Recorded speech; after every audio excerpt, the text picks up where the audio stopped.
There was once a great war, and the king had a great many soldiers. But he gave them so little pay that they could not live upon it. Then 3 of them decided to run away from the army. One of them said to the others, "If we are caught, we shall be hanged on the gallows." The other said, "Do you see that large cornfield there? If we were to hide ourselves in that, no one can find us. The army cannot come into it, and tomorrow it is to march on." They crept into the corn, but the army did not march on, but remained encamped close around them. They sat for 2 days and 2 nights in the corn, and grew so hungry they nearly died. But if they were to venture out, it was certain death. They said at last, "What use was it deserting from the army? We must die here miserably." Whilst they were speaking, a fiery dragon came flying through the air. It hovered near them and asked why they were hidden there. They answered, "We are 3 soldiers and have deserted because our pay was so small. Now if we remain here we shall die of hunger, and if we move out we shall be strung upon the gallows." "If you will serve me for 7 years," said the dragon, "I will lead you through the midst of the army so that no one can catch you." "We have no choice, and must take your offer," said they. Then the dragon seized them in his claws, took them through the air over the army, and set them down on the earth a long way from it.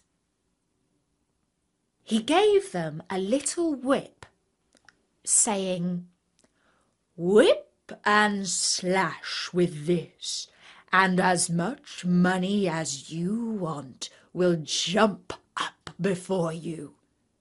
You can then live as great lords, keep horses, and drive about in carriages.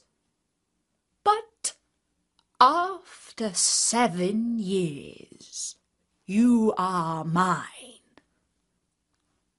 Then he put a book before them, which he made all 3 of them sign.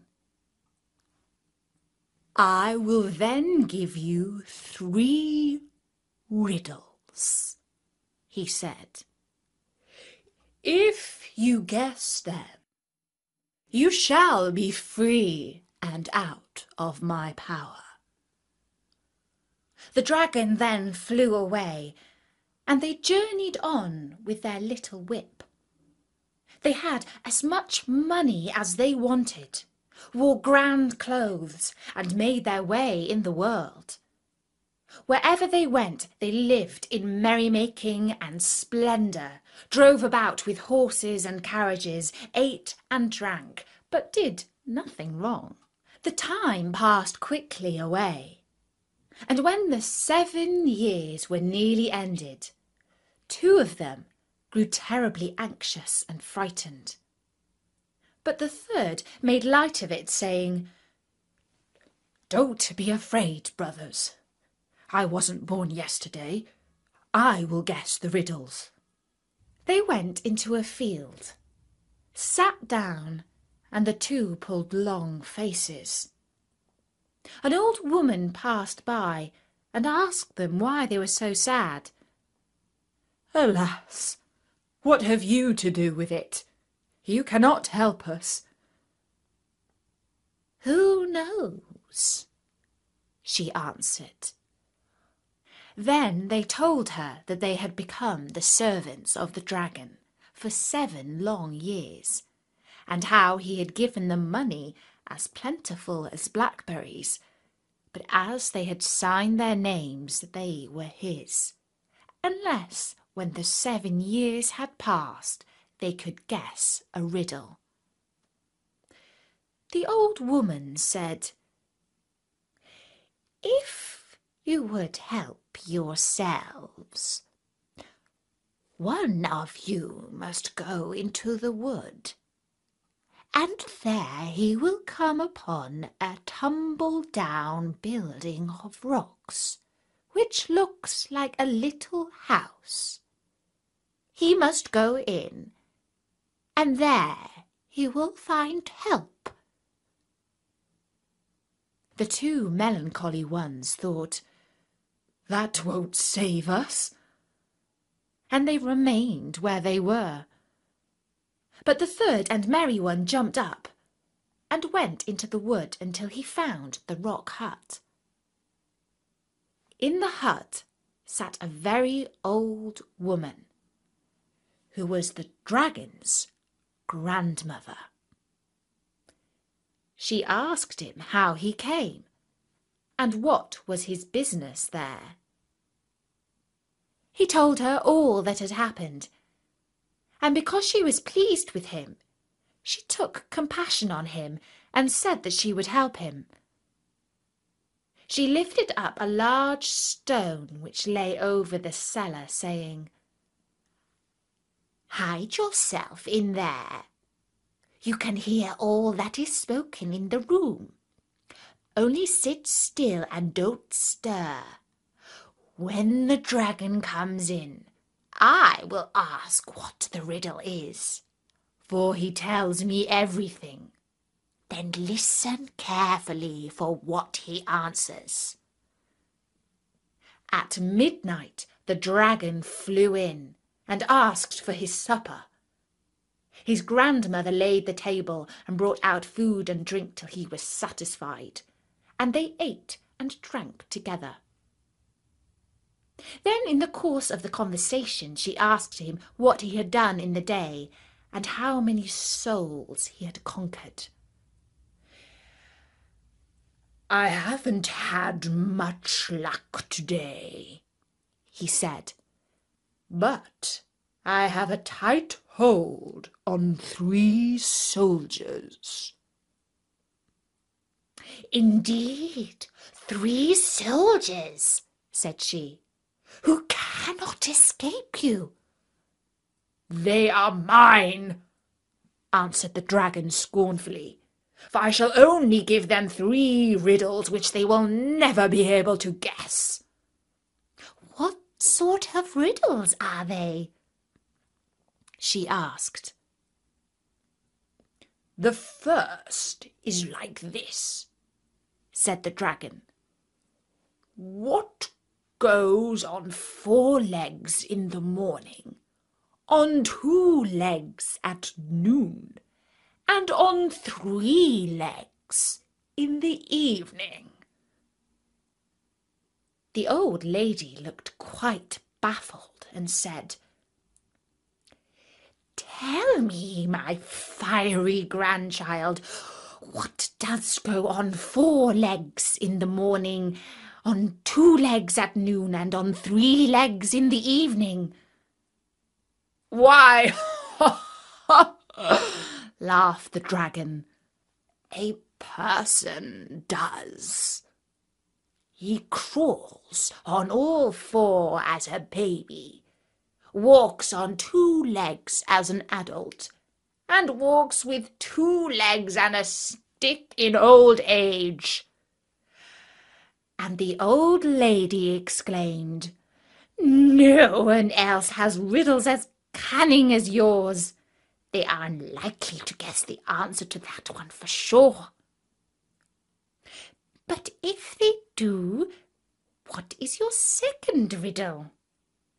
And the dragon replied that his 2nd riddle was just as devious and even prettier, for it was in the form of a rhyme that went like this: "Though of great age, I'm kept in a cage, having a long tail and 1 ear. My mouth it is round, and when joys do abound, oh, then I sing wonderful clear. What am I? Can you tell the answer? Why, I'm a bell, of course. Ding dong. The old lady shook her head in wonderment at her grandson's ingenuity. Oh, you are quite the most cunning dragon who ever lived and breathed fire, she exclaimed. And what do you have for your final and most difficult riddle? Oh, just some simple arithmetic, said the dragon. As I was going to St. Ives, I met a man with 7 wives. Every wife had 7 sacks. Every sack had 7 cats. Every cat had 7 kits. Kits, cats, sacks, and wives. How many were going to St. Ives? And as the old lady could not answer, he said, Only one was going to St. Ives. All the others were going the other way. The souls of the 3 soldiers are mine for sure. And then the dragon ate his supper of hot coals and soup made from boiling oil and went to bed. When the dragon was soundly asleep, his old grandmother pulled up the stone and let out the soldier. Did you pay attention to everything?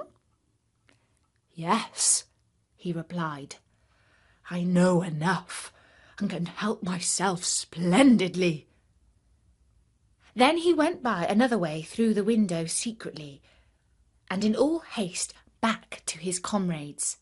He told them how the dragon had been outwitted by his grandmother, and how he had heard from his own lips the answer to the riddles. They were all delighted and in high spirits, took out their whip and cracked so much money that it came jumping up from the ground. When the 7 years had quite gone, the fiendish dragon came to the soldier with his book, and pointing at the signatures said, And now you must answer my riddles, or your soul shall be mine for all eternity. What goes on 4 legs in the morning, on 2 legs at noon, and on 3 legs in the evening? And the first soldier replied, A person. The dragon was much annoyed, and hummed and hawed a great deal, and asked the next riddle. Though of great age, I'm kept in a cage, having a long tail and 1 ear, my mouth it is round, and when joys do abound, oh, then I sing wonderfully clear. What am I? A bell, said the second soldier. The dragon made a face and growled again 3 times, and said to the third, As I was going to St. Ives, I met a man with 7 wives. Every wife had 7 sacks. Every sack had 7 cats.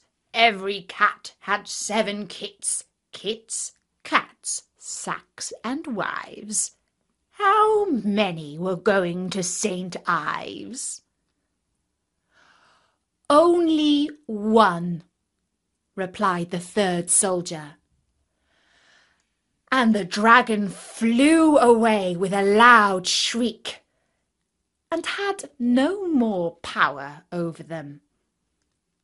But the 3 soldiers took the little whip whipped as much money as they wanted, and lived happily to the end of their lives. And that was the story of the dragon and his grandmother.